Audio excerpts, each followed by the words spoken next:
बिस्मिल्लाहिर्रहमानिर्रहीम। अस्सलाम वालेकुम। मैं हूं मोहम्मद तहसीन अब्बासी और आप देख रहे हैं मेरा यूट्यूब चैनल। आज के व्लॉग में नाज़रीन हम बताएंगे आपको कि कराची में बढ़ते हुए जराइम और हुकूमती खामोशी जो सवालिया निशान बनी हुई है। पाकिस्तान का मुआशी हब कराची, जिसकी आबादी एक अंदाजे के मुताबिक 3.5 करोड़ से भी तजाविज़ कर चुकी है। ये शहर कायद, जिसे गरीब परवर शहर कहा जाता है, आज भी इस शहर में 5 लाख से ज़ायद गरीब व नादार अफराद के लिए 3 वक्त का खाना मुख्तलिफ इदारे और NGO फराम करती हैं। शहर कायद के बासियों ने हर बुरे हालात में हमवतनों की दिल खोल कर मदद की है, लेकिन शहर कायद से बहुत ही मुख्तसर सियासी जमातों ने वफा की होगी, जिन्होंने इस शहर की तरक्की व खुशहाली में अपना किरदार अदा किया। कराची में अमन अमान की सूरत हाल माजी के मुकाबले में आज भी बदतर है। बाज़ इलाके कानून नाफिज करने वाले इदारों के लिए तो नोगो एरियाज बने हुए हैं। आज की इस स्टोरी में जिक्र करूंगा कराची के चनेसर गोट का, जो कभी माजी में अमन का गहवारा हुआ करता था। आज मंशियात फरोशों, जुए के अड्डों और अगवा बराए तावान के गैंगस्टरों की आमाज का बन चुका है।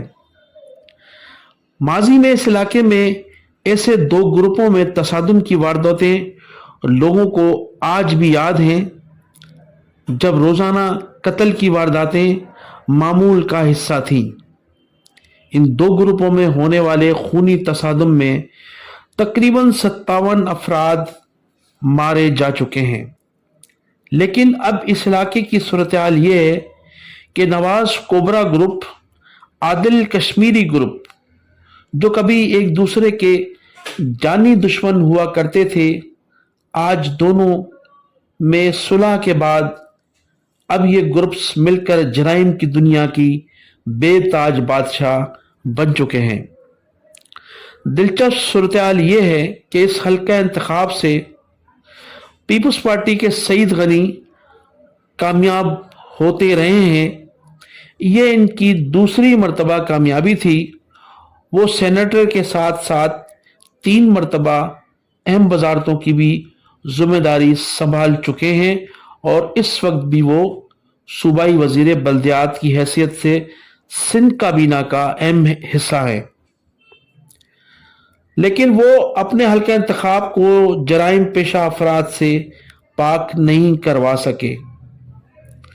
लोगों का ख्याल है कि उसकी बुनियादी वजह शायद कि नवाज कोबरा ग्रुप और आदिल कश्मीरी ग्रुप के दरमियान पुल का किरदार अदा करने वाले, इन दोनों को इस इलाके में शेर व शुक्र से काम करने पर आमादा करने वाले इनके तीसरे हिस्सेदार हसन नाथा का ताल्लुक सईद गनी की फैमिली से बताया जाता है।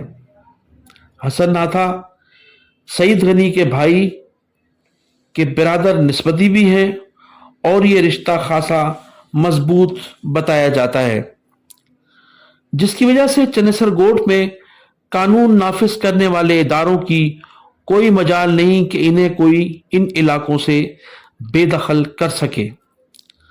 चनेसर गोट में चलने वाले जुए के अड्डे, मंशियात की फरोख्त और अगवा बराए तावान की वारदातें रोज का मामूल बन चुकी हैं।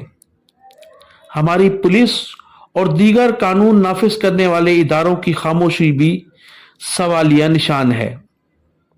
इससे कबल इस इलाके में तैनात एक पुलिस अफसर ने चनेसर गोट में चलने वाले जुए के अड्डे, शराब के अड्डे और अगवा बराए तावान की बढ़ती हुई वारदातों में मुबैना तौर पर Nawaz cobra group, Adil Kashmiri group को मुलव्वस करार देते हुए मजीद तहरीर किया था کہ ان سب لوگوں کی پشت پناہی مبینہ طور پر صوبائی وزیر جناب سعید غنی کے بھائی فرحان غنی کرتے چلے آ رہے ہیں، جس کے بعد تاہم اس خبر نے پورے ملک میں آگ لگا دی تھی، لیکن چند روز بعد ہی مذکورہ پولیس افسر کو ہٹا دیا گیا تھا، جس کے بعد نواز کوبرا اور عادل کشمیری کے درمیان صلح کے بعد اس طرح پاکستان کے معاشی ہب کراچی کا علاقہ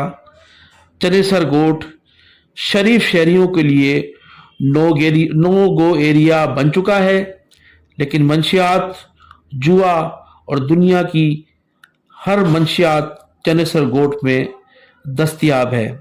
علاقے کے لوگوں کی حکومت سے درخواست ہے کہ وہ چنیسر گوٹ سے نو گو ایریا کا خاتمہ کر کے یہاں امن و امان بحال کرے۔ ناظرین، اس حوالے سے مزید تفصیلات آئندہ بلاگ میں ملاحظہ فرمائیے گا۔ پاکستان زندہ باد۔